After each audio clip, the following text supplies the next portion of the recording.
नमस्कार साथियों, मैं कर्मेंट प्लैनेट्स आज आपके साथ शेयर करने जा रहा हूँ जन्म कुंडली के विभिन्न भावों में विभिन्न ग्रहों की विशिष्ट स्थिति के कारण कुछ विशेष प्रकार के योग। साथियों, ये जितने भी योग मैं आपके साथ अब साझा करने जा रहा हूँ, ये प्रत्येक व्यक्ति के जीवन पर अपना विशेष प्रभाव डालते हैं। साथियों, आशा करता हूँ कि ये जानकारी आपके लिए लाभदायक सिद्ध होगी। साथियों, बात करता हूँ सिंहासन योग की। आपने सुना होगा कि कुंडली में एक सिंहासन योग होता है। साथियों, इस प्रकार से बनता है कि यदि जन्म कुंडली के छठे, आठवें, तीसरे, दूसरे और 12वें घर में सभी ग्रह विद्यमान हो जाए। मेरा कहने का तात्पर्य यह है कि जन्म कुंडली में छठा, आठवां, दूसरा, तीसरा और 12वां घर, इन्हीं घरों में यदि सभी ग्रह बैठ जाएं तो ये स्थिति ऐसी बन जाती है कि ऐसा जातक, ऐसा व्यक्ति राज सिंहासन पर अवश्य बैठता है। इसे ही सिंहासन योग कहा गया है। याद रखें, छठा, आठवां, दूसरा, तीसरा और 12वां, इन्हीं में सारे ग्रह होने चाहिए। मतलब जो आपके 9 ग्रह हैं, इन्हीं ग्रहों में होने चाहिए। इनके अलावा वो किसी भी और दूसरे ग्रह में यदि ग्रह बैठ जाते हैं तो सिंहासन योग नहीं कहा जाएगा। छठा, आठवां, दूसरा, तीसरा और 12वां। अब बात करते हैं ध्वज योग। साथियों, यदि जन्म कुंडली के अष्टम भाव में पाप ग्रह हों तथा अन्य शुभ ग्रह लग्न में हो तो ऐसे योग में जन्म लेने वाला जातक समाज का नेता होता है। इसे ध्वजा योग कहा गया है। ध्यान रखें, अपनी कुंडली में चेक कर लें खुद कि यदि जन्म कुंडली के 8वें भाव में पापी ग्रह बैठे हों और जितने भी बाकी शुभ ग्रह हैं वो केवल लग्न में हों तो ऐसा व्यक्ति अवश्य ही नेता बनेगा। इसे ध्वज योग कहा गया है। साथ ही और भी बहुत सी स्थितियां होती हैं जो व्यक्ति विशेष के लिए अलग अलग प्रकार के प्रभाव डालती हैं, परंतु अगर 100 में से 80% देखा जाए तो यदि जैसा मैं आपके साथ शेयर करने जा रहा हूं, व्यक्ति इसी प्रकार से ही आपके सामने पेश होगा जिसकी कुंडली में ऐसे योग बनेंगे। अब बात करते हैं हंस योग की। साथियों, यदि जन्म कुंडली के 5वें, 9वें, 7वें और लगन जो होता है वो फर्स्ट घर होता है, तो लगन में यदि सभी ग्रह हों या सारे ग्रह 1, 7, 8, 9, 10, 11 राशि भावों में हो तो ऐसा व्यक्ति अपने कुल को पालने वाला होगा और सभी प्रकार के सुखों और ऐश्वर्य को भोगने वाला एक मतलब राजा की तरह होगा। इसे हंस योग कहा गया है। इसे आप नोट कर लें। अब बात करते हैं साथियों कारिका योग की। हमारे पुराने विद्वानों ने इसी प्रकार से इन योगों की विशिष्ट संरचना करी हुई है और आप देखेंगे कि जो मैं योग आपके साथ बताने जा रहा हूँ, मतलब 100 में से आप देखेंगे कि 80% तो ऐसे चांसेस हो ही जाएंगे कुंडली में, बाकी ग्रहों को ना देखते हुए, बाकी प्रभावों को ना देखते हुए, कि व्यक्ति इसी प्रकार से निकलेगा। अब मैं जो कारिका योग आपके साथ शेयर करने जा रहा हूँ, इसको नोट कर लें। यदि सूर्य और बाकी 7 ग्रह जन्म कुंडली के 10वें तथा 11वें भाव में हो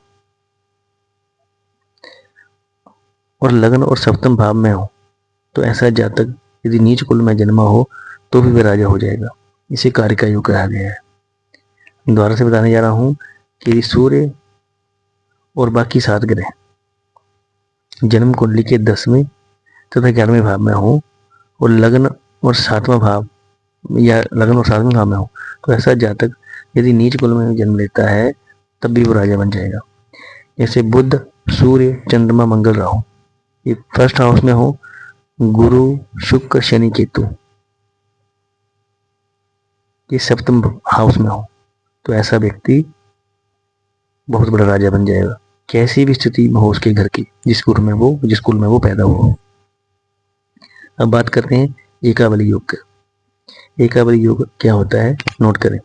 यदि जन्म कुंडली में लगन से अथवा किसी स्थान से प्रारंभ करके क्रम के अनुसार 7 भावों में 7 ग्रह हों तो ऐसा जातक बहुत बड़ा विद्वान, एक महाराजा हो जाएगा, मतलब महाराजा ही बोल सकते हैं उसको, तो उसे एकावली योग कहा गया है।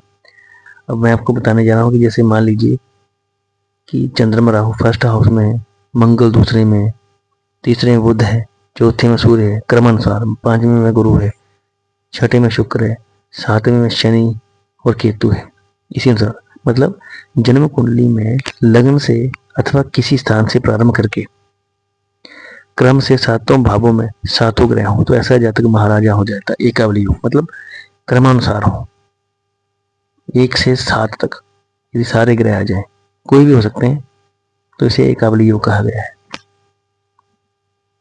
अब बात करते हैं चतुसार योग।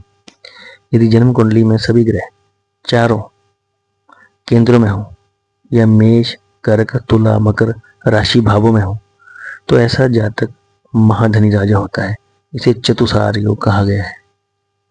अब मैं बात करता जा रहा हूं अमर योग की। साथियों, इसको भी आप नोट कर लेना। अब जो ये मैं आपके साथ अमर योग कहने जा रहा हूँ, ये 2 प्रकार से बनेगा। इसको 2 तरह से मैं आपके साथ व्याख्या करूंगा कि यदि जन्म कुंडली में सभी पापी ग्रह केंद्र में हो अथवा सभी शुभ ग्रह केंद्र में हो अथवा मेष सिंह लग्न में हो, सूर्य केंद्र त्रिकोण में बैठा हो या चंद्रमा वृषभ तुला का होकर 12वें या 8वें भाव में हो बैठा हो और गुरु व शुक्र की दृष्टि हो उसके ऊपर हो, तो इन प्रकार से आप बोल सकते हैं कि अमर योग बन जाएगा। पाप ग्रहों के अमर योग में जन्म लेने वाला व्यक्ति थोड़ा गुस्सैल स्वभाव का, क्रूर स्वभाव का, किसी को भी मतलब एक राजा की तरह होगा, दंड दे सकता है। तथा शुभ ग्रहों के अमर योग में जन्म लेने वाला व्यक्ति सौम्य स्वभाव वाला होगा, अच्छा राजा होगा और वह दीर्घायु होता है। अब मैं आपके साथ शेयर करने जा रहा हूँ दूसरे तरीके से जो अमर योग बनेगा, वो किस प्रकार से। यदि मेष अथवा सिंह लग्न हो और सूर्य केंद्र अथवा त्रिकोण में हो या चंद्रमा वृष या कर्क का होकर 12वें या 8वें भाव में बैठ जाए और इन पर गुरु तथा शुक्र की दृष्टि पड़ जाए, तो ये दूसरा अमर योग बन जाएगा। इस योग के प्रभाव से समस्त जितनी भी व्यक्ति के साथ बुराइयां होने वाली होती हैं वो होती जरूर है, लेकिन वो जल्दी ही दूर हो जाएंगी और व्यक्ति दीर्घायु को प्राप्त करेगा, मतलब उसका अरिष्ट कटता जाएगा। अब बात करते हैं चाप योग की। यदि जन्म कुंडली में शुक्र तुला राशि में हो, मंगल मेष राशि में तथा गुरु अपनी ही राशि में हो तो ऐसे योग से उत्पन्न जातक एक राजा की तरह होता है और इसे चाप योग कहा गया है। अब मैं बात करने जा रहा हूँ दूसरे चाप योग की। वो किस प्रकार से बनेगा। यदि कुंडली के जो जन्म कुंडली है उसके 10वें भाव से आरंभ करके 7 भावों में सातों ग्रह स्थित हो जाए तो चाप योग बन जाएगा। इस योग में जन्म लेने वाला व्यक्ति अत्यंत ही दुष्ट प्रवृत्ति का होगा और हमेशा अभिमान से भरा होगा। उसे निशानेबाजी या बंदूक या धनुष विद्या में निपुणता प्राप्त हो जाएगी। इधर उधर वनों में पर्वतों में घूमने वाला होगा और वृद्धावस्था या बाल्यावस्था में देखें तो बहुत ही खुशी होगा और बीच में बोल सकते हैं थोड़ा डिस्टर्ब हो सकता है अपनी युवावस्था में। अब बात करते हैं दंड योग की। साथ ही दंड योग भी 2 तरीके से बन जाएगा। यदि जन्म कुंडली में सभी ग्रह कर्क, मिथुन, मीन, कन्या तथा धनु राशि में स्थित हो तो ऐसा व्यक्ति राज्य सिंहासन पर बैठता है। इसे दंड योग कहा गया है। अब दंड योग दूसरे किस तरीके से बनेगा।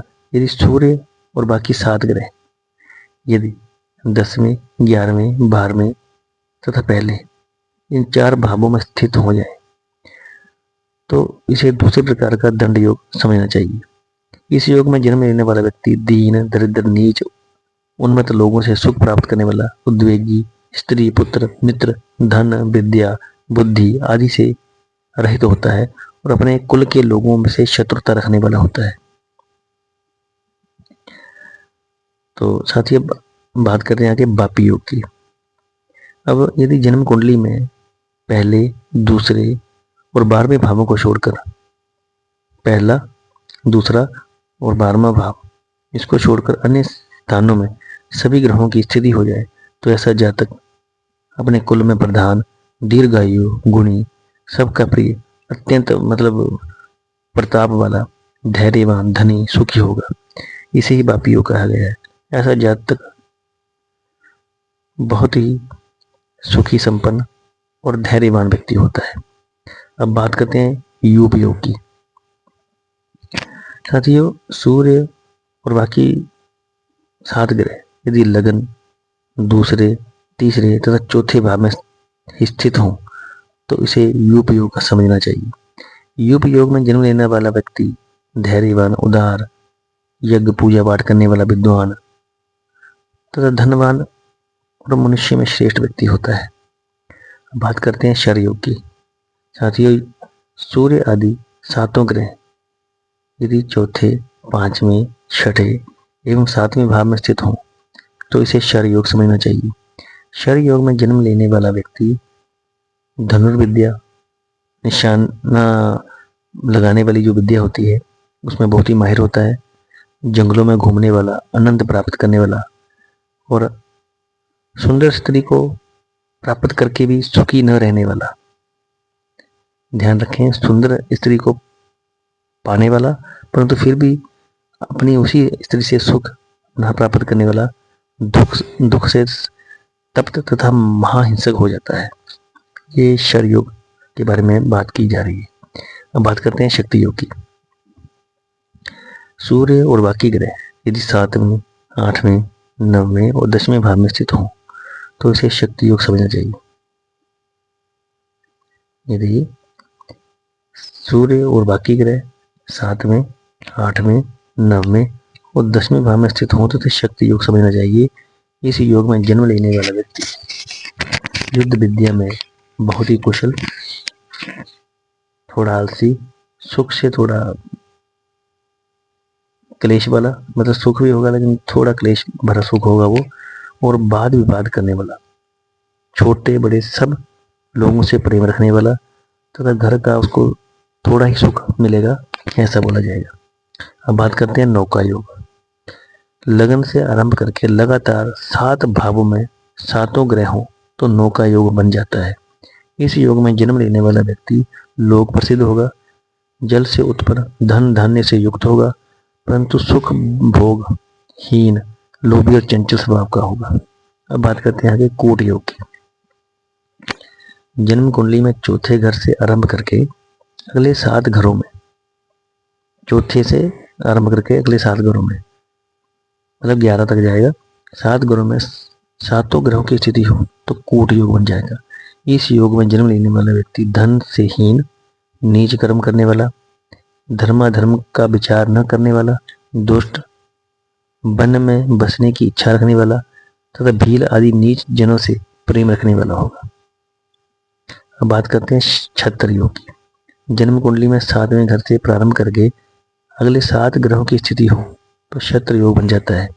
इस योग में जन्म लेने वाला व्यक्ति दयालु, पंडित, धनी, छत्र आदि राज्य चिन्हों से युक्त, राज कर्मचारी, बाल्यावस्था और वृद्धावस्था में अत्यंत ही सुखी होता है। अर्धचंद्र योग की बात करने जा रहे हैं अब। जन्म कुंडली में केंद्र से भिन्न किसी भी स्थान से आरंभ करके निरंतर आगे 7 घरों में 7 ग्रहों की स्थिति हो जाए तो अर्धचंद्र योग बन जाता है। इस योग में जन्म लेने वाला व्यक्ति सेना का नायक, जननायक, राजा का प्रिय और राजा से मान सम्मान प्राप्त करने वाला, धन, वस्त्र, आभूषणों से युक्त तथा चंद्र के समान अन्य लोगों के नेत्रों को आनंद देने वाला होता है। इस कलयुग में राजा उसे ही बोला गया है जो सरकार का आदमी हो, जैसे वो उच्च न्यायाधीश हो सकता है या किसी अपने ही डिपार्टमेंट, सरकारी डिपार्टमेंट का उच्च अधिकारी हो सकता है, उसे राजा माना गया है। चक्र योग की बात करने जा रहे हैं आगे। लग्न से आरंभ करके एक घर को छोड़कर अर्थात 1, 3, इसी क्रम में 5, इसी क्रम में आगे बढ़ते हुए 11 भाव में लगातार 7 ग्रह की स्थिति हो जाए तो इसे चक्र योग कहा जाता है। इस योग में जन्म लेने वाला मनुष्य रूपवान, अति रूपवान, अत्यंत प्रतापी, ताकतवर, राजाओं की तरह मानने वाला, ऐश्वर्यशाली होगा। उसकी कीर्ति लगभग जहां वो जन्म लेगा उससे कोसों दूर तक फैल जाएगी। इसे ही चक्र योग कहा गया है। अब बात करते हैं समुद्र योग की।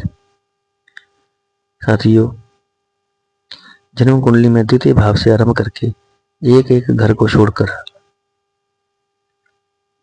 लगातार सभी भावों में 7 ग्रहों की स्थिति हो जाए तो उसे समुद्र योग कहा गया है। इसको इस प्रकार से समझिए, यदि दूसरे,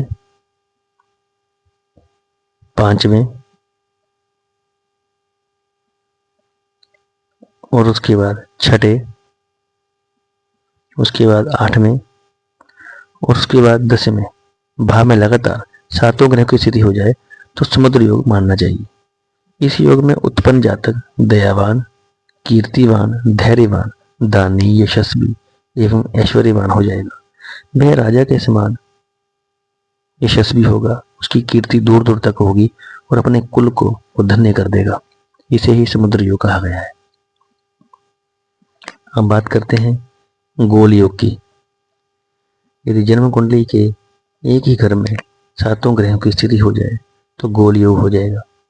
इस योग में उत्पन्न जातक विद्या, बल, बुद्धि, सामर्थ्य, उदारता आदि से हीन रहेगा, झूठा भाषण देने वाला, झूठे वादे करने वाला होगा, अनिति में प्रेम रखने वाला और दरिद्र हो जाएगा। अब बात करते हैं युग योग की। यदि जन्म कुंडली के दोनों घरों में 7 ग्रहों की स्थिति हो जाए तो युग योग बन जाता है।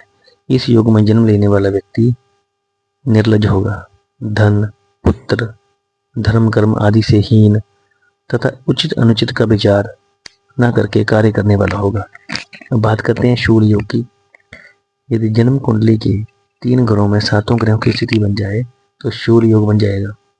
इस योग में जन्म लेने वाला व्यक्ति निंदित कर्म करने वाला होता है, निष्ठुर होता है, निर्धन होता है, हमेशा विवाद में पड़ने वाला, झगड़ालू किस्म का, और अन्य जितने भी लोगों के साथ वो बातचीत करेगा हमेशा बहस में करेगा और मन में कांटे की भांति चुभने वाला होगा।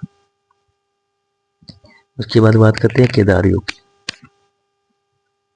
यदि जन्म कुंडली के 4 घरों में 7 ग्रह की स्थिति बन जाए तो केदार योग बन जाएगा। इस योग में जन्म लेने वाला व्यक्ति सत्यवादी, धनी, विजयी होगा, कृतज्ञ होगा, धीर मनुष्य होगा, सदाचारी होगा, कृषि कार्य करने वाला, चतुर, चालाक और उपकार को मानने वाला होगा। ये बात आप नोट कर लें।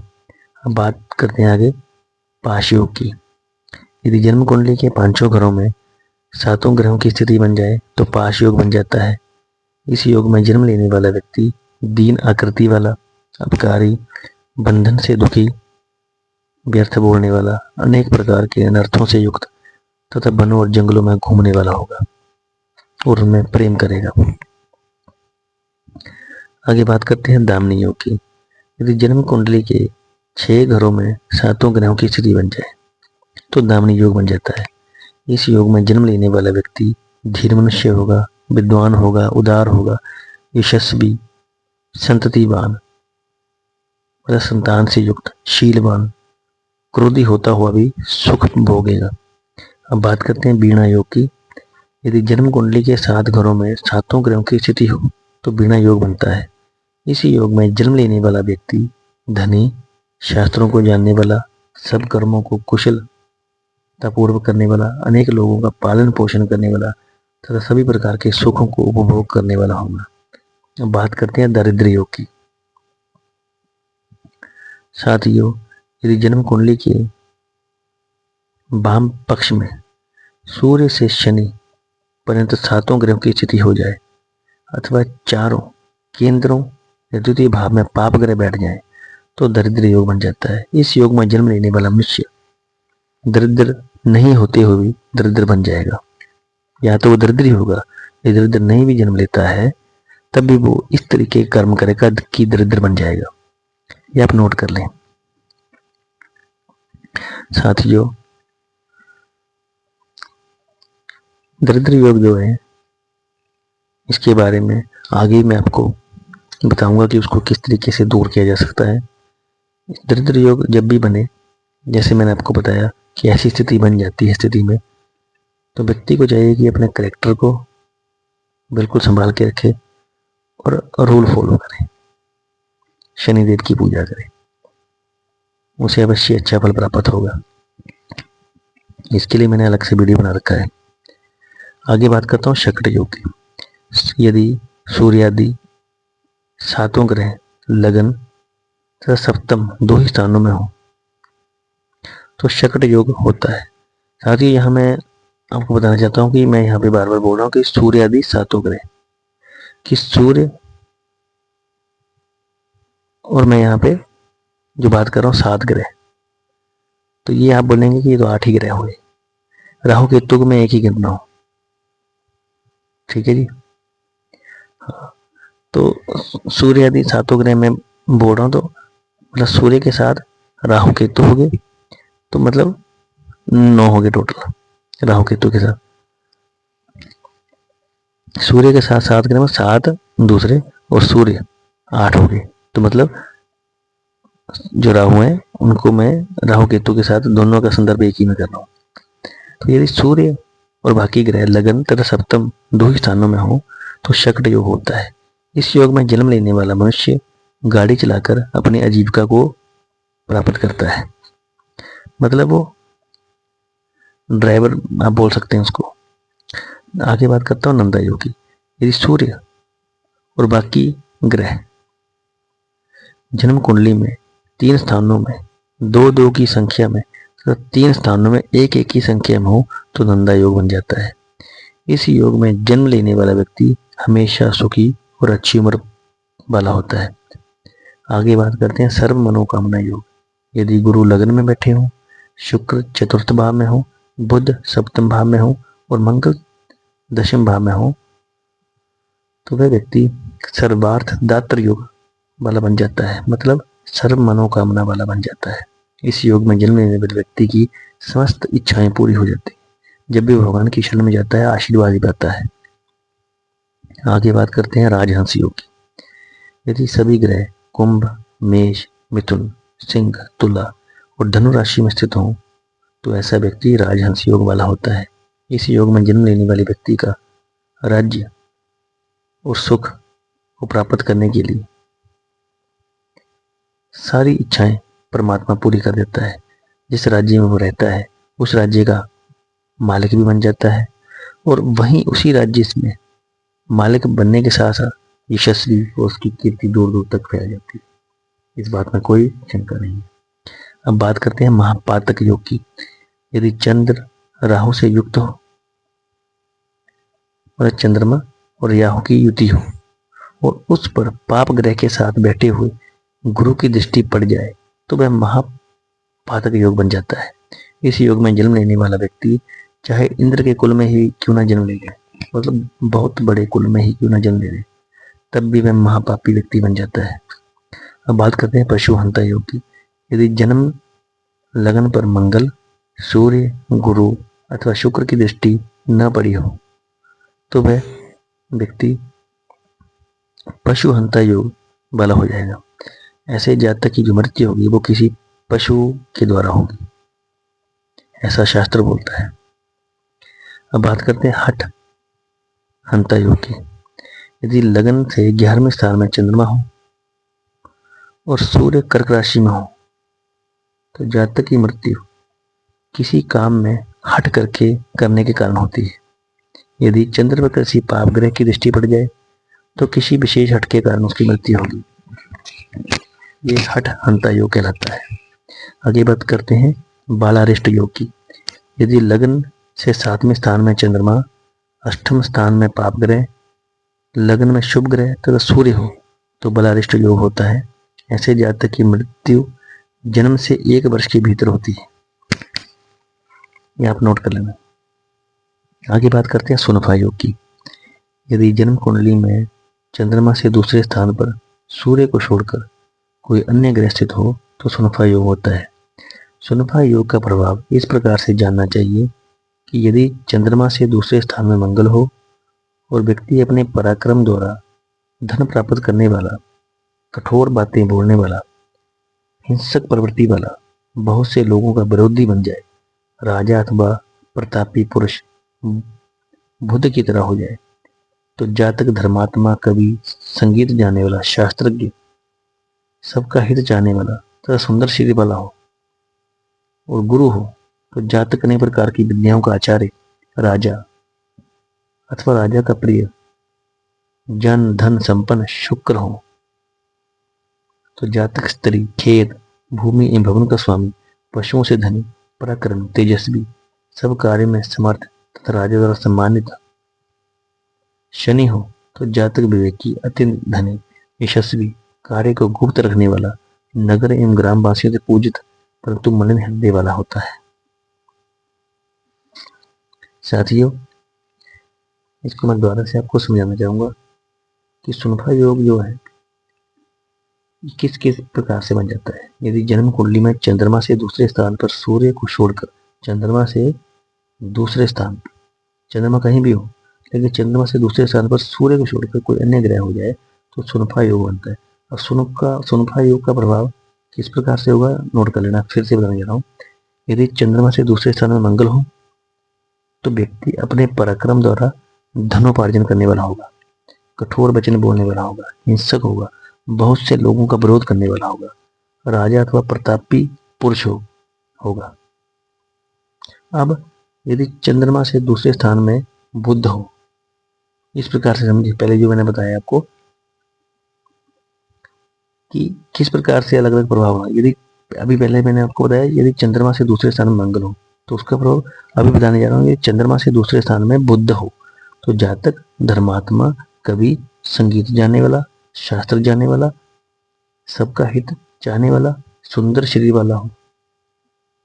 यदि चंद्रमा से दूसरे स्थान में बुध हो, यदि अब मैं तीसरा बताने जा रहा हूँ कि चंद्रमा से दूसरे स्थान में गुरु हो तो व्यक्ति अनेक प्रकार की विद्याओं का आचार्य होगा, राजा अथवा राजा का प्रिय होगा, जन धन संपन्न होगा।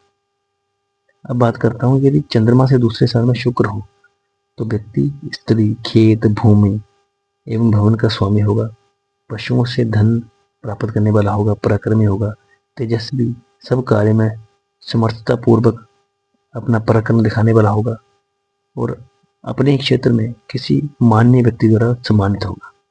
अब बात करते हैं यदि चंद्रमा से दूसरे स्थान में शनि हो तो व्यक्ति विवेकी होगा, अत्यंत धनी होगा, यशस्वी होगा, कार्य को गुप्त तरीके से रखने वाला और अपने नगर प्रदेश में उन्हीं व्यक्तियों से पूजित होगा जो वहां रह रहे हैं, परंतु फिर भी उसका जो हृदय होगा वो मतलब पाप से भरा होगा। ये साथ ही अभी मैंने जो आपके साथ शेयर करी है द्वारा से डिटेल ये सुनफा योग के बारे में बताया है। इस स्थिति को आप देख लें, जब भी चंद्रमा से दूसरे स्थान में अलग अलग ग्रह होंगे और सुनफा योग बन रहा होगा तो इसी प्रकार से वो व्यक्ति कर्म करेगा और उसका प्रभाव देखने को मिलेगा कुंडली में। अब बात करते हैं अनफा योग की। यदि जन्म कुंडली में चंद्रमा से 12वें स्थान पर सूर्य को छोड़कर कोई अन्य ग्रह स्थित हो तो अनफा योग बन जाएगा। अब अनफा योग का प्रभाव किस प्रकार से होगा मैं आपको अलग तरीके से बताऊंगा। यदि चंद्रमा से 12वें स्थान में मंगल हो तो व्यक्ति चोरों का सरदार होगा, मानी, अभिमानी, स्वतंत्र तरीके से काम करने वाला, क्रोधी, झगड़ालू, युद्ध में कुशलता वाला, स्वस्थ तथा सुंदर शरीर वाला, मतलब हठी होगा एवं संपत्ति को बढ़ाने के लिए कुछ भी करने वाला होगा। बात करते हैं कि चंद्रमा से 12वें स्थान में बुध हो जाए और अनफा योग की स्थिति हो तो व्यक्ति संगीत जानने वाला, लेखन कार्य में बड़ा ही चतुर, कवि, बहुत बोलने वाला, सुंदर शरीर वाला और अपने प्रदेश में सम्मानित, यशस्वी एवं प्रसिद्ध कर्म करने वाला होगा। अब यदि चंद्रमा से 12वें स्थान में गुरु हो जाए, मतलब गुरु बैठे हो तो व्यक्ति बहुत ही बुद्धिमान, श्रेष्ठ और सम्मानित होगा और यश प्राप्त करने वाला होगा। अब यदि चंद्रमा से 12वें स्थान में शुक्र हो तो जो व्यक्ति होगा वो स्त्री में बहुत प्रिय होगा, बुद्धिमान, सुंदर, धन और सोने से युक्त होगा और अपने इलाके में जो सामान्य व्यक्ति होते हैं, उच्च अधिकारी होते हैं, उनसे प्रेम पाने वाला चतुर व्यक्ति होगा। अब यदि इसी तरीके से चंद्रमा से यदि हम बात करें 12वें स्थान में यदि शनि हो तो ऐसा व्यक्ति सुंदर स्वरूप वाला, पशु पालने वाला और उनसे प्राप्त धनी होगा पशुओं से प्राप्त धन करेगा वो, उनको सेल परचेज कर सकता है। और अपने वचन का पालन करने वाला, लंबे लंबे हाथों वाला, पैरों वाला, गुणी, और उसको पुत्र भी होगा। और ऐसे व्यक्ति अपने इलाके में प्रसिद्ध होगा। अब बात करते हैं धुर्धरा योग की। साथियों, यदि जन्म कुंडली में चंद्रमा से बाहर में तथा दूसरे दोनों स्थानों में सूर्य को छोड़कर कोई अन्य ग्रह हो तो धुर्धरा योग बन जाता है। और धुर्धरा योग का जो प्रभाव होगा वो इस प्रकार से समझना चाहिए। यदि मंगल और बुध की स्थिति से धुर्धरा योग बनता हो तो जातक झूठ बोलने वाला, क्षमा करता हूं, जातक झूठ बोलने वाला, महाछठ, लोभी, अपने कुल में श्रेष्ठ, कार्यकुशल, गुणी, पैसे वाला। अब बात करते हैं और मंगल और बुध की स्थिति से धुर्धरा योग जो मैंने आपको बताया। अब मंगल और गुरु की स्थिति से जो धुर्धरा योग बनता है तो उससे क्या से होगा? ऐसा व्यक्ति कपटी, ढीठ, धन संचय करने वाला, शत्रुता रखने वाला, अपने लोगों की रक्षा करने वाला, सत्य कर्म करने में प्रसिद्ध होगा। अब मंगल और शुक्र की स्थिति से अगर धुर्धरा योग बन रहा हो तो उसकी स्थिति इस प्रकार से होगी कि ऐसा व्यक्ति सुंदर शरीर वाला, योद्धा, व्यायाम करने वाला, युद्ध में हमेशा उत्साहपूर्वक जाने वाला, शस्त्रों का जानकार होगा, विवाद करने वाला, और अपनी पत्नी या पति का सम्मान करने वाला होगा। मंगल और शनि की स्थिति से यदि धुर्धरा योग बने तो ऐसा व्यक्ति स्त्री में प्रिय, व्यसन करने वाला, क्रोधी, चुगलखोर, अधिक शत्रुओं वाला और बहुत धन संचय करने वाला होगा, ऐसा आप जान लें। अब बात करते हैं बुध और गुरु की स्थिति से धुर्धरा योग यदि बन रहा हो तो ऐसा व्यक्ति शास्त्र जानने वाला, धर्मज्ञ, वाणी का धनी, दानी, संपत्ति को बढ़ाने वाला, लोक में प्रसिद्ध, ऐसा होगा। अब बात करते हैं बुध और शुक्र की स्थिति से धुर्धरा योग बनना क्या फल देगा। ऐसा व्यक्ति पुण्यात्मा वाला, सुखी, शूरवीर, राजा का मंत्री होगा, मतलब किसी सरकारी डिपार्टमेंट में उच्च अधिकारी का पीए भी हो सकता है, अच्छे स्वस्थ शरीर वाला, प्रिय बोलने वाला और यशस्वी होगा। बुध और शनि की स्थिति से धुर्धरा योग यदि बने तो ऐसा व्यक्ति अनेक देशों में भ्रमण करने वाला होगा, धन को कुछ भी नहीं समझने वाला होगा, विद्वान, अच्छे व्यक्तियों द्वारा अनादरित होगा परंतु अन्य जनों द्वारा सम्मानित।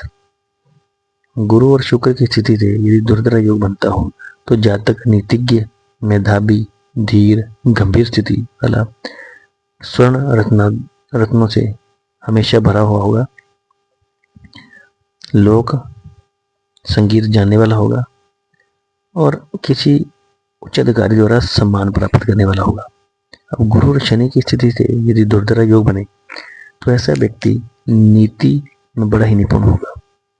एक वैज्ञानिक दृष्टिकोण से देखें तो ऐसा व्यक्ति जो भी कार्य करेगा उसकी वो पहले प्लानिंग करेगा। ऐसा व्यक्ति सुखी, प्रियवादी, पुत्रों से युक्त, धनी और सुंदर स्वरूप वाला होगा।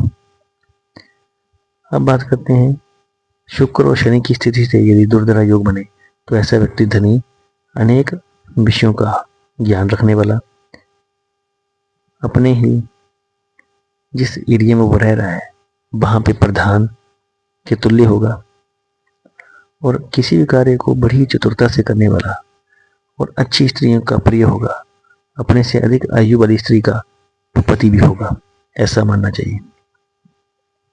अब यदि मैं आपको धुर्धरा योग में उत्पन्न जातक के बारे में शॉर्ट्स में बताऊं तो ऐसा व्यक्ति सुखी, धनी और अनेक वाहनों से युक्त होगा और गुणों को अपने अंदर समेटे हुआ होगा। अब बात करते हैं केमद्रुम योग की। साथियों, यदि कुंडली में चंद्रमा से दूसरे तथा 12वें स्थान में कोई भी ग्रह न हो तो केमद्रुम नामक योग बन जाता है। इस योग में जन्म लेने वाला मनुष्य स्त्री पुत्र से हीन, दुखी, अपने कुटुंबियों से सुख ना प्राप्त करने वाला, ऐसे ही बातें बोलने वाला, बहुत बोलने वाला और मतलब अच्छी तरह से वस्त्र धारण न करने वाला, नीच, डरपोक और गलत कार्य करने वाला, निर्धन, धूर्त किस्म का होगा। परंतु फिर भी ऐसे व्यक्ति की जो आयु होती है वो ज्यादा होती है। ऐसा व्यक्ति चाहे राजा के घर में ही क्यों ना जन्म ले, फिर भी उसमें उपयुक्त सभी जितने भी मैंने पहले आपको बताए हैं, जो प्रभाव बताए हैं, वो सारे ही अनुचित कार्य पाए जाएंगे।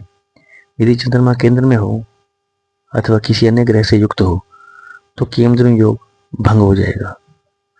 तो ऐसा समझना चाहिए कि यदि चंद्र पर सभी ग्रहों की दृष्टि पड़ रही हो तो केंद्र योग जनित अशुभ फल नष्ट हो जाएंगे और जातक दीर्घायु तो होगा, शत्रुओं को जीतने वाला और सभी प्रकार के सुख भोगने वाला होगा। इसी प्रकार यदि केंद्र योग में चंद्रमा पूर्ण बिंब होकर शुभ ग्रह की राशि में बैठ जाए, मतलब उच्च का होके शुभ ग्रह की राशि में बैठ जाए, अथवा उस चंद्रमा पर बुध की और बृहस्पति और शुक्र की दृष्टि पड़ जाए तो भी अशुभ फल नष्ट हो जाते हैं और जातक धन पुत्र आदि से सुखी होकर अपने ही प्रदेश में प्रसिद्ध, यशस्वी और सम्मान प्राप्त कर लेता है। अन्यथा जो मैंने आपको प्रभाव बताए हैं कि वो दुखी ही रहेगा, ऐसा योग बना देगा केमद्रुम योग, यदि ऐसी स्थिति उत्पन्न हो। अब बात करते हैं बेशी योग की। यदि जन्म कुंडली में सूर्य से दूसरे स्थान में चंद्र को छोड़कर कोई भी ग्रह हो जाए तो बेशी योग बन जाता है।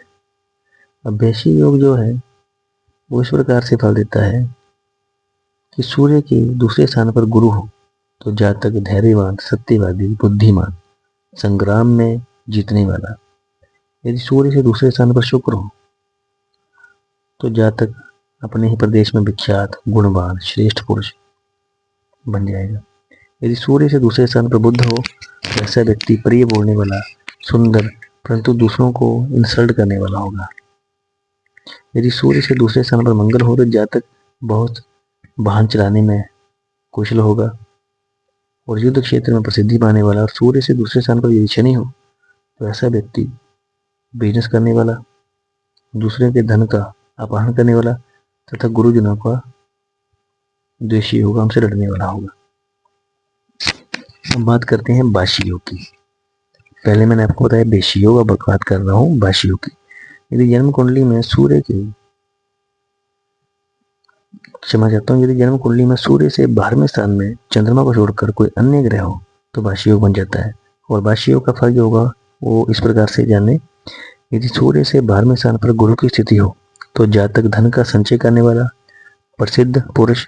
और यदि सूर्य से 12वें स्थान पर शुक्र की स्थिति हो तो ऐसा व्यक्ति डरपोक, काम क्रीड़ा ज्यादा करने वाला, थोड़ा काम करके थकने वाला। और यदि सूर्य से 12वें स्थान पर बुध हो तो जातक बिल्कुल ही कोमल स्वभाव वाला होगा, विनम्र होगा, लज्जा विहीन, दरिद्र तथा अन्य जनों की आलोचना का पात्र होगा, ऐसा आप जान लें। अब बात करते हैं सूर्य से 12वें स्थान पर यदि मंगल हो तो जातक परोपकारी, परंतु अपनी माता का अहित करने वाला।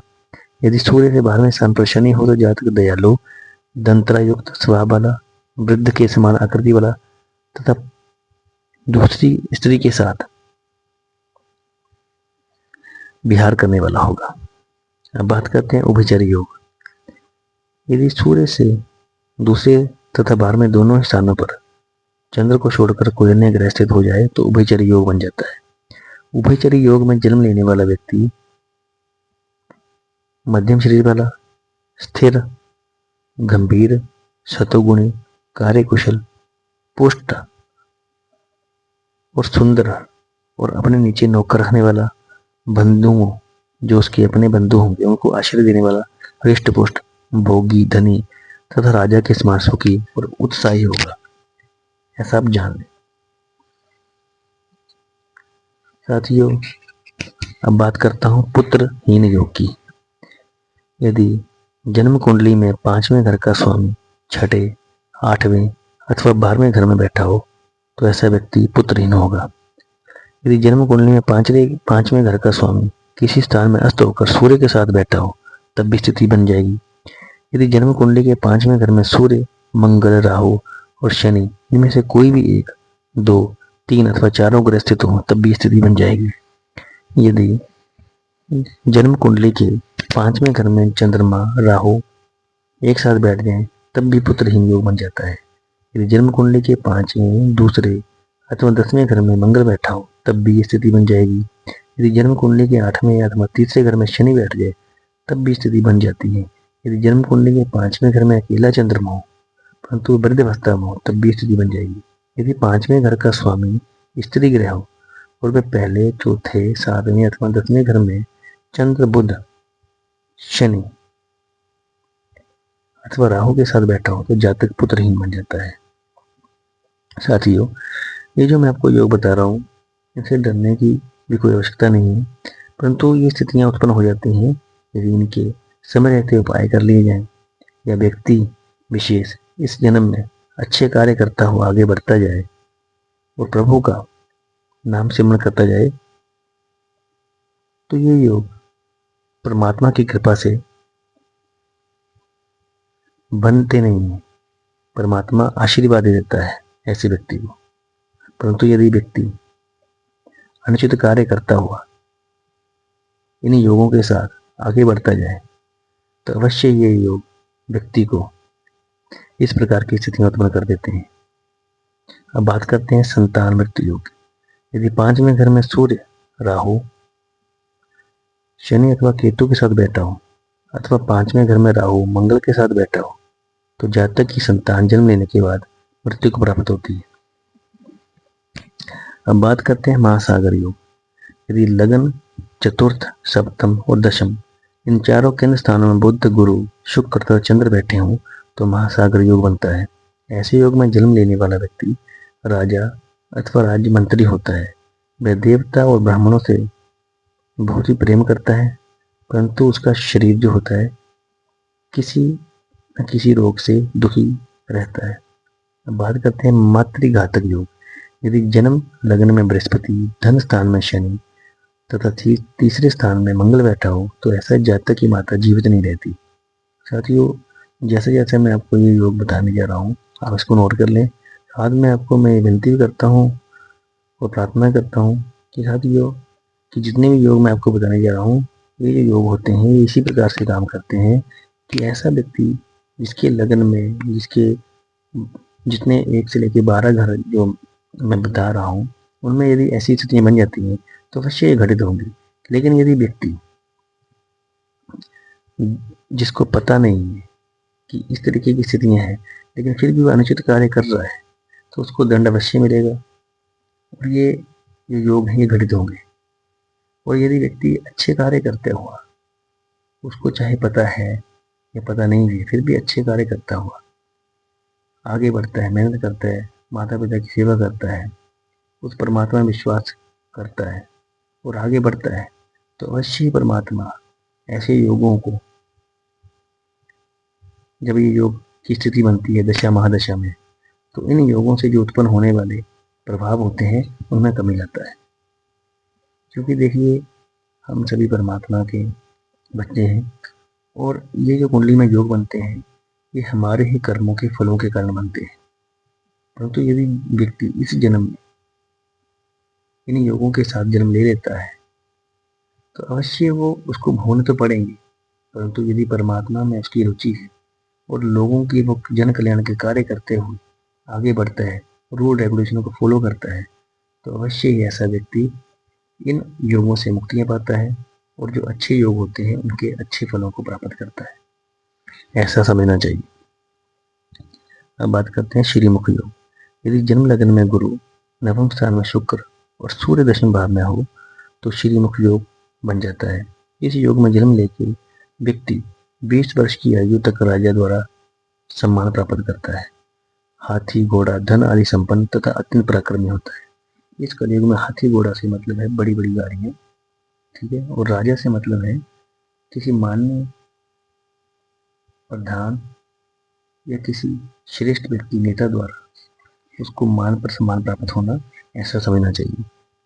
अब स्त्री मरण योग की बात करते हैं। यदि जन्म कुंडली में शुक्र से चौथे अथवा 8वें स्थान पर पाप ग्रह हो तो ऐसे व्यक्ति की पत्नी अग्नि से जलकर मरती है। यदि जन्म कुंडली में शुक्र पाप ग्रहों के बीच बैठा हो तो जातक की पत्नी किसी ढलान या ऊंची जगह से गिरकर मरती है। फिर से बताने जा रहा हूँ, ये जो योग है, इन योगों से बनने पे फल तो इसी तरीके का बनेगा। बाकी ग्रहों की स्थिति कुछ भी हो, यदि ये लोग बनते हैं, योग बनते हैं, तो स्थिति उत्पन्न होगी। परंतु यदि व्यक्ति, जैसे मैंने आपको पहले बताया कि जितने भी योग तभी बनते हैं, ये व्यक्ति विशेष पर डिपेंड करते हैं।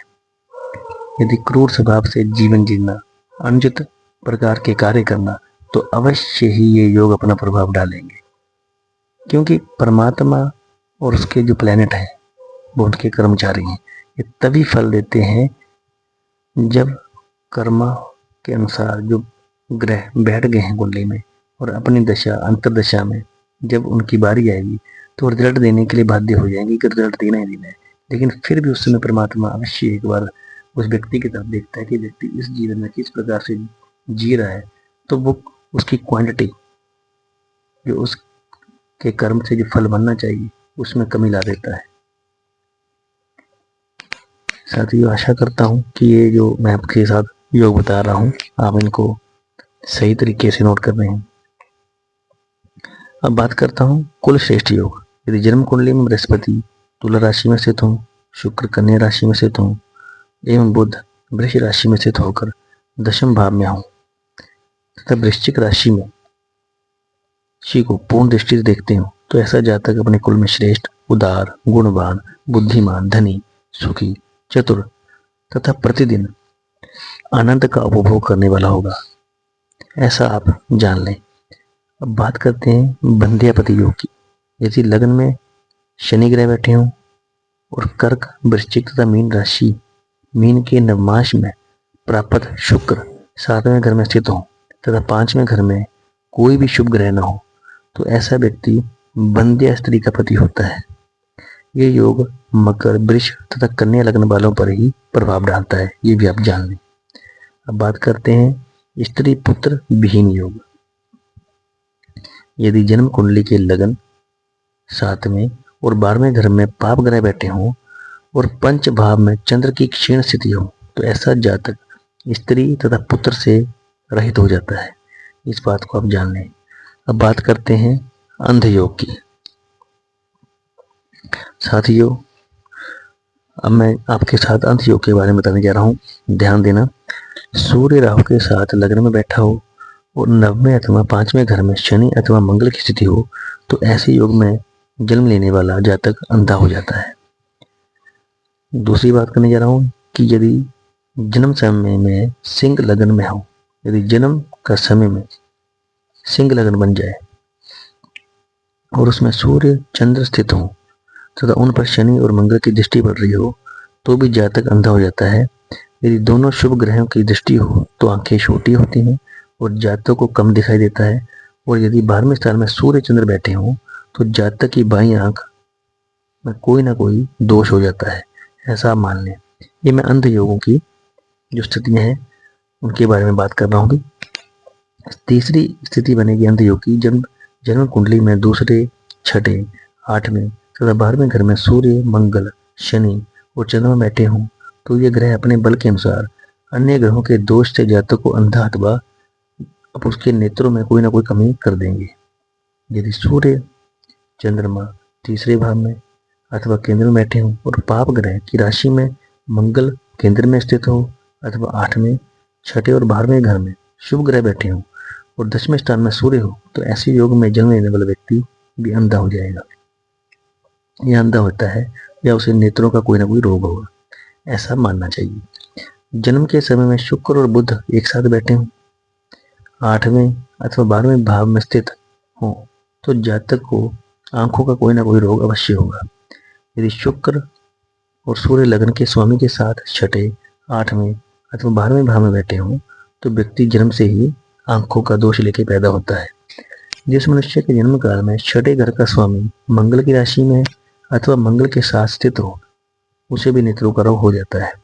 साथ ही ये मैंने आपको अंध योग किस किस प्रकार से बन जाता है उसके बारे में बताया है।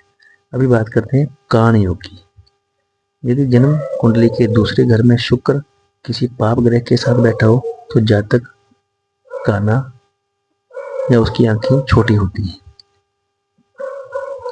यदि धन स्थान में सूर्य, राहु अथवा शनि बैठे हों तो धन का स्वामी अस्त हो, पाप ग्रह के साथ हो और धन स्थान को देखता भी ना हो तो जातक तब भी काना मतलब छोटी आंख वाला या आंखों में कुछ उसको थोड़ा सा फर्क होगा। यदि 12वें घर में सूर्य राहु बैठे हों और धन का स्वामी अस्त हो या शनि के साथ बैठा हो तो जातक तब भी आंखों में कुछ फर्क के साथ पैदा होगा। अब बात करते हैं मोक्ष योग की। यदि शुक्र किसी पाप ग्रह के साथ नवांशगत द्वितीय भाग में बैठा हो तो जातक को मुंह की प्रॉब्लम होगी, बोलने में कोई प्रॉब्लम होगी या गूंगा होगा। यदि शुक्र किसी पाप ग्रह के साथ तीसरे घर में तीसरे निवास में बैठा हो तब भी जातक गूंगा हो सकता है या तोतला हो सकता है। अब बात करते हैं बद्र योग की। यदि जन्म काल में तीसरे, नववें, 5वें तथा 11वें स्थान में पाप ग्रह हों और वह शुभ ग्रहों से दिष्ट भी ना हो तो जातक बहरा हो जाएगा या बहरा होगा या उसको कानों की समस्या होगी। उच्च पद योग। यदि जन्म काल में बृहस्पति मकर राशि में हो, यदि जन्म काल में बृहस्पति मकर राशि में हो और उस पर शुक्र अथवा बुध की दृष्टि पड़ रही हो तो ऐसे योग में जन्म लेने वाला व्यक्ति चाहे शूद्र के घर में ही जन्म क्यों न ले, वह संपूर्ण विद्याओं को जानने वाला तथा श्रेष्ठ ब्राह्मण के समान होगा। अब साथियों यहाँ एक बात और ध्यान लें कि कुछ व्यक्ति बोलते हैं कि जन्म की बृहस्पति यदि मकर राशि में है तो वो नीच है। अब मकर राशि में बृहस्पति नीच का ही होता है, तो अब मैं यहाँ पे जो योग बता रहा हूँ वो उच्च पद योग है। यदि जन्म काल में बृहस्पति मकर राशि में बैठा है और उस पर शुक्र तथा बुध की दृष्टि पड़ जाए तो ऐसा योग उस व्यक्ति को एक निचले स्तर से बहुत ऊपरे मतलब बहुत ही संपूर्ण विद्याओं को जानने वाला बना देगा। अब जो मकर राशि में बृहस्पति होता है वैसे नॉर्मल भाषा में आप समझें तो वो कभी भी अच्छा फल नहीं देता, तो अभी मैं आपको जो बता रहा हूँ वो बिल्कुल उसके विपरीत है। तो साथियों जो उच्च और नीच जो होता है उसके बारे में मैं आपको अलग से एक टॉपिक बताऊंगा। उच्च नीच का भी बड़ा ही फायदा हो जाता है ग्रहों का। कई बार उच्च का जो ग्रह होता है वो बहुत बुरे रिजल्ट देता है और कई बार नीच का जो ग्रह बैठा होता है वो हमें कई जगहों पर बचा देता है, ऊंचे वाली जगहों पे पहुंचा देता है। इस तरीके से समझना चाहिए, मतलब ग्रहों को एक किसी घर की प्रेडिक्शन करना, उसके बारे में बताना और एक पूरे कुंडली को चेक करके बताना, दोनों में बहुत बड़ा अंतर होता है। अब बात करते हैं धनी योग की। लग्नेश जिस नवमास में स्थित हो उस नवमास का स्वामी गोपुरांश में स्थित हो और उस पर दशमेश की दृष्टि पड़ रही हो तो मनुष्य शस्त्राधिपति होता है। मतलब मनुष्य के पास सभी तरीके के गुण होंगे और मनुष्य हर विद्या में निपुण होगा। जिसके जन्म काल में दशम भाव का स्वामी नवाशपति, सप्ताशपति और ये तीनों एकत्र होकर बलवान हो और शुक्र बृहस्पति उनको देखते हो तो जातक धनी हो जाएगा। जन्म काल में भी बुध के षष्ठांश में दूसरे 11वें युक्त हो और उन स्थानों के स्वामी भी उन्हीं स्थानों में स्थित हो तब भी जातक धनवान होगा। यदि जन्म काल में दूसरे घर का स्वामी, दृश्य कोण का स्वामी और सप्तंशपति तीनों एकत्र होकर संपूर्ण बलों के साथ हो तब भी व्यक्ति शस्त्राधिपति या धनी होगा। जिसके जन्म काल में लग्नेश, दृश्य कोण तथा सप्तांशपति ये तीनों एकत्र होकर विशेषिकांश में प्राप्त हो जाए तो वह मनुष्य इतना अमीर और धनी होगा कि उसके बराबर उसके नजदीक एरिया में कोई व्यक्ति न होगा। साथियों अब बात करते हैं ऋण योग की। क्षमा करना, यदि धन स्थान में पाप ग्रह बैठे हों और लग्नेश 12वें घर में हो और वह कर्मेश अथवा लाभेश द्वारा दिष्ट हो अथवा उसके साथ हो तो जातक ऋणी या कर्ज लेने वाला होगा। यदि धन स्थान का स्वामी नीच राशि में बैठा हो,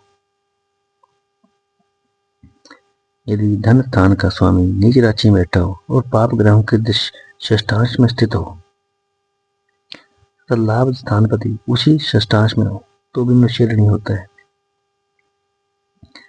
सूर्य द्वारा अस्त धन स्थान का स्वामी नीच राशि में पाप ग्रहों के साथ दूसरे या 8वें स्थान में बैठा हो तो जातक ऋणी हो जाता है, और यदि नीच भंग भी ना हो रहा हो तब भी व्यक्ति 100% ऋणी हो जाता है। अब बात करते हैं ज्योतिर्विद योग की। बुध यदि केंद्र में बैठा हो, गुरु बली हो, शुक्र धन स्थान में बैठे हो और तीसरे घर में शुभ ग्रह हो, अथवा धन स्थान में उच्च राशि का शुक्र बैठा हो, क्षमा करना, तो ऐसा व्यक्ति श्रेष्ठ ज्योतिषी बन जाता है। अब बात करते हैं गणितज्ञ योग की। यदि 5वें घर में मंगल हो और चंद्र सहित बुध की उस पर दृष्टि पड़ रही हो अथवा बुध केंद्र में स्थित हो तो जातक गणित शास्त्र का जानकार हो जाता है। यदि केंद्र अथवा त्रिकोण में गुरु बैठे हो, शुक्र उच्च राशि का होकर त्रिकोण में स्थित हो अथवा पंचम भाव का स्वामी बुध दोनों त्रिकोण में स्थित हो तो भी मनुष्य गणित शास्त्र जानने वाला होगा। अब बात करते हैं न्याय शास्त्रज्ञ योग। यदि जन्म काल में गुरु, शुक्र और धनेश मूल त्रिकोण अथवा उच्च राशि में स्थित हो, केंद्र त्रिकोणवर्ती हो और सूर्य मंगल में देखते हो तो जातक न्याय जानने वाला और न्याय शास्त्र का ज्ञाता और उन जो न्याय जानने वाले उन जानकारों में भी श्रेष्ठ बन जाता है। अब बात करते हैं काव्य शास्त्र योग। यदि केंद्र अथवा त्रिकोण में बुध शुक्र के साथ बैठे हो तो जातक को आप बोल सकते हैं कि काव्य शास्त्र का पंडित होगा। यदि 5वें घर में शुक्र स्थित हो और पंचमेश केंद्र अथवा त्रिकोण में स्थित हो एवं चंद्रमा सहित गुरु की उस पर दृष्टि पड़ रही हो तो जातक काव्य शास्त्र का विद्वान बन जाता है। अब बात करते हैं विविध विद्या योग। यदि जन्म कुंडली में केंद्र में गुरु हो और शुक्र बैठे हो तो मनुष्य छहों शास्त्रों को जानने वाला होता है, ऐसा मानना चाहिए। यदि पंचम घर में सूर्य और मंगल की स्थिति हो तो ऐसा मनुष्य वैद विद्या को जानने वाला होता है। यदि बृहस्पति केंद्र में अथवा पाप ग्रह के साथ त्रिकोण में बैठे हो तो मनुष्य तंत्र शास्त्र का ज्ञाता बन जाता है। यदि मंगल पाप ग्रहों के साथ केंद्र अथवा त्रिकोण में बैठे हो तब भी जातक तंत्र शास्त्र का जानकार ही माना जाएगा। यदि जन्म लगन में चंद्रमा बैठे हो, पंचमेश पाप ग्रहों के साथ बैठे हो अथवा पंचम भवन में पाप ग्रह बैठा हो तो वह जातक अरबी और फारसी आदि का जानकार अवश्य होगा, मतलब उसे अलग अलग लैंग्वेज का नॉलेज होगा। यदि 5वें घर में सूर्य और मंगल हो अथवा राहु, शनि और शुक्र में से कोई भी ग्रह बैठा हो, साथ ही इन पर पाप ग्रहों की दृष्टि पड़ रही हो तो जातक बहुत सी भाषाओं को जानने वाला होगा। ये भी अब मान लें। यदि त्रिकोण में सूर्य शुक्र बैठे हों और वे राहु, शनि अथवा केंद्र के साथ हो, केतु के साथ हो तो ऐसा व्यक्ति अनेक शास्त्रों का जानकार होगा। यदि लग्न में शनि व मंगल हो, गुरु चंद्र के नवमाश में हो और राहु अथवा केतु के साथ बैठे हो तो जातक सर्प पकड़ने की विद्या में बड़ा ही निपुण होगा। अब बात करते हैं कुष्ठी योग की। मेष, मकर, मीन और कर्क इन नवाशों में चंद्र पाप ग्रहों के साथ बैठा हो और शनि के ऊपर मंगल की दृष्टि हो तो जातक कुष्ठी होगा। जन्म काल में नव में 5वें घर में वृष, कर्क, वृश्चिक अथवा मकर में से कोई राशि हो, इन घरों में पाप ग्रह बैठे हो अथवा पाप ग्रह को दृष्टि पड़े हो, जातक अवश्य ही कोढ़ी होगा, ये आप जान लें। उन्माद योग की बात करने जा रहा हूँ। लगन नव में अथवा 5वें घर में सूर्य और चंद्र स्थित हो तो शनि तथा गुरु केंद्र में बैठे हो तो ऐसा मनुष्य विक्षिप्त अथवा उन्मादी होगा। शनि अथवा मंगल लगन में हो, बुध और चंद्र केंद्र में हो तो भी जातक उन्माद रोग से युक्त होगा। चंद्रमा पाप ग्रह के साथ तथा राहु के साथ 12वें घर में बैठे हो तथा शुभ ग्रह 8वें घर में बैठे हो तो ऐसा मनुष्य क्रोधी, कलहप्रिय और विक्षिप्त प्रवृत्ति का होगा। लगन नवम तथा पंचम स्थान में सूर्य, चंद्रमा बैठे हो और केंद्र अथवा तीसरे घर में गुरु, शनि और मंगल बैठे हो तो दिन के समय में ऐसे व्यक्ति का जन्म हो तो जातक को उन्माद योग से उत्पन्न मानना चाहिए और ऐसा व्यक्ति बहुत से गलत मनुष्यों के साथ विचार विमर्श करते हुए, उनकी सलाह पर काम करते हुए उनका साथ देने वाला और कला प्रिय माना जाएगा। साथियों, आज मैंने आपके साथ अलग अलग योगों के बारे में चर्चा की है, उनके बारे में आपको जानकारी दी है।